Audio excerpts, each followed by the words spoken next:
Selanjutnya, kita akan membahas mengenai penanganan deadlock.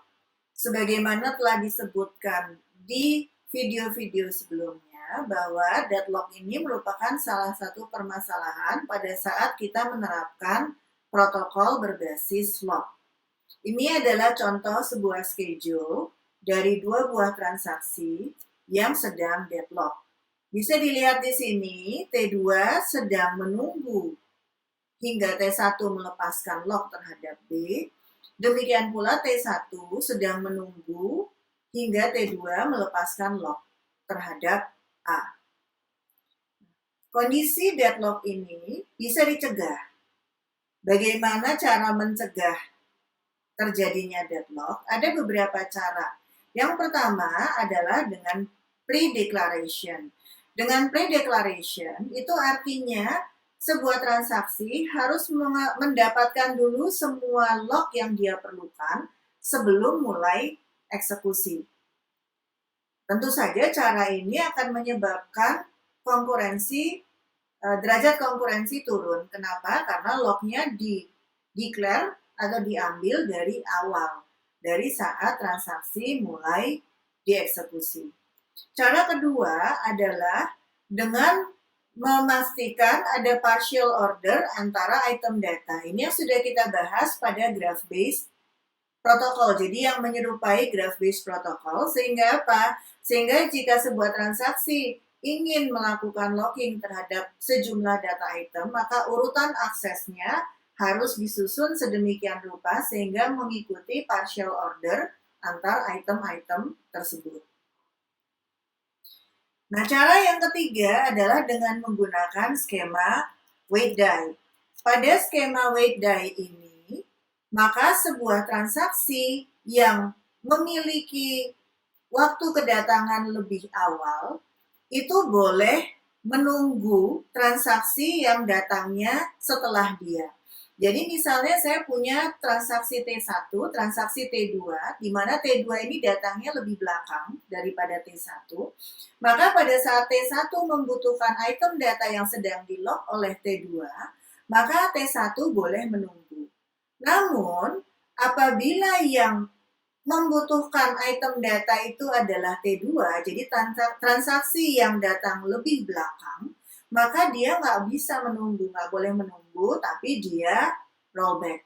Makanya disebut sebagai wait die, skema wait die. Jadi yang lebih tua itu boleh menunggu, tapi yang lebih muda itu die atau rollback. Nah, dengan cara ini memang sebuah transaksi itu bisa die beberapa kali sebelum akhirnya dia bisa mendapatkan lock. Karena selama masih ada yang lebih tua dari dia yang masih memegang lock, dia akan die. Nah, skema yang keempat itu adalah wound wait. Pada skema wound wait ini, transaksi yang lebih tua itu akan melakukan wounding. Jadi dia akan force rollback, akan memaksa transaksi yang lebih muda untuk rollback. Jadi kalau ada T1, T2 seperti tadi, T1 ini lebih awal daripada T2 datangnya ke sistem, maka pada saat T1 membutuhkan item data yang sedang dipegang oleh T2, maka dia akan memaksa T2 untuk rollback. Makanya disebut wound. Nah, kalau yang menunggu adalah atau yang membutuhkan lock adalah transaksi yang lebih belakangan datangnya, maka dia boleh menunggu. Jadi kalau dilihat skema ini, kalau wound wait itu artinya yang lebih tua itu memaksa rollback, yang belakangan itu menunggu. Oke. Wound wait ini biasanya akan menyebabkan rollback yang lebih sedikit dibandingkan skema wait die.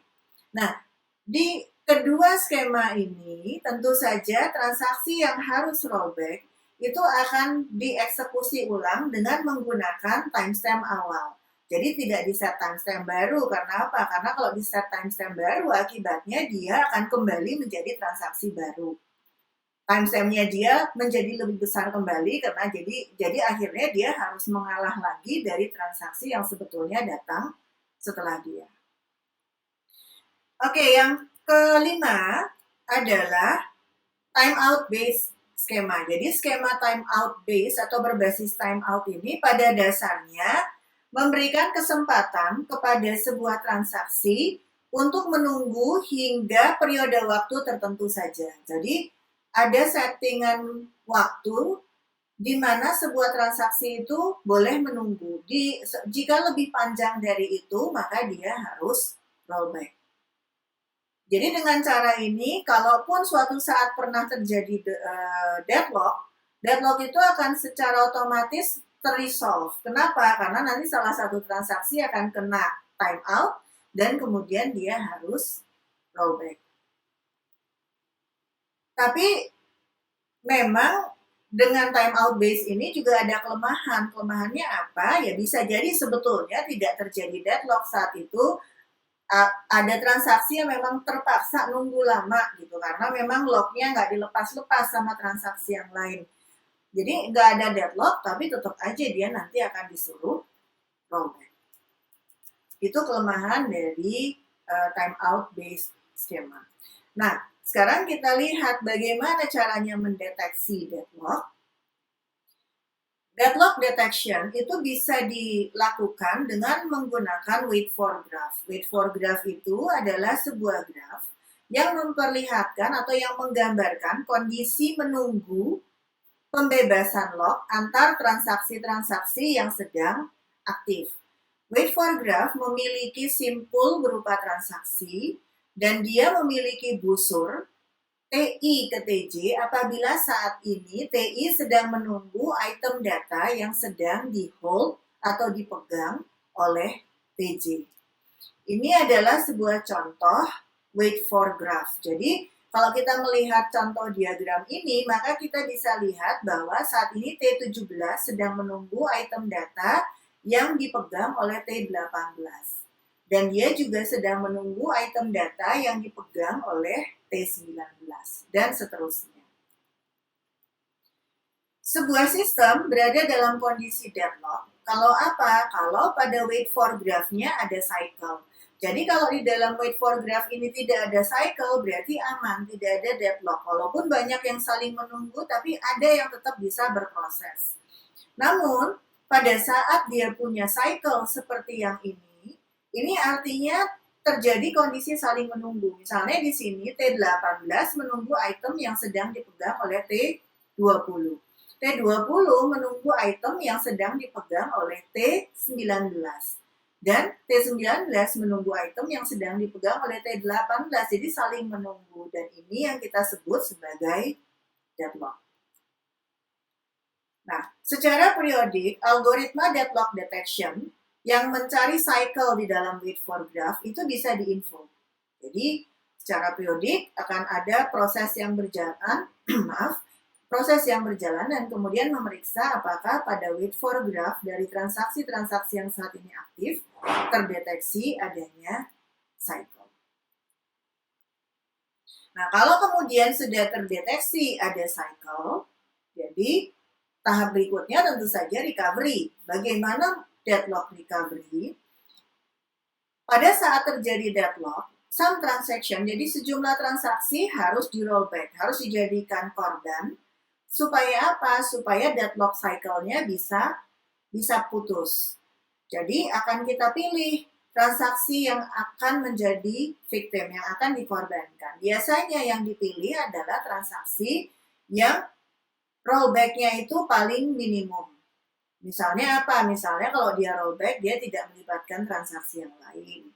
Atau kalau ini rollback, ya karena dia baru mulai, tidak terlalu banyak data yang harus kemudian di-undo dan seterusnya. Jadi akan dicari yang minimum cost. Nah, rollback sendiri ada dua jenis, ya, yang tergantung kepada sejauh apa sebuah transaksi itu harus rollback. Ada yang disebut total rollback. Pada total rollback, sebuah transaksi itu benar-benar dibatalkan, di-abort. Jadi itu semua perubahan data yang sudah dilakukan akan dibatalkan. Itu total. Berarti dia akan di-restart, akan diulang kembali eksekusinya. Sementara kalau partial rollback, itu transaksi hanya mundur seperlunya. Jadi hanya mundur dalam rangka untuk memecah deadlock. Begitu sudah pecah deadlocknya sudah oke, ya sudah, terus dia bisa mulai dari instruksi di mana tadi titik rollback-nya berakhir. Ya ini kembali ya tergantung apakah perlu total atau cukup parsial saja. Nah, dalam deadlock recovery itu kadang-kadang starvation bisa terjadi. Kenapa starve? Karena ada transaksi yang bolak-balik kita jadikan victim, dijadikan korban. Jadi dia kena deadlock di sini, oh dia yang paling dianggap minimum, terus dia suruh rollback. Nanti dia jalan lagi, oh cycle lagi nih, deadlock lagi, oh dia jadi victim kembali. Jadi bisa terjadi starvation seperti itu. Untuk itu bagaimana mengatasinya? Ya, misalnya kita bisa menghitung sudah berapa kali sebuah transaksi mengalami rollback.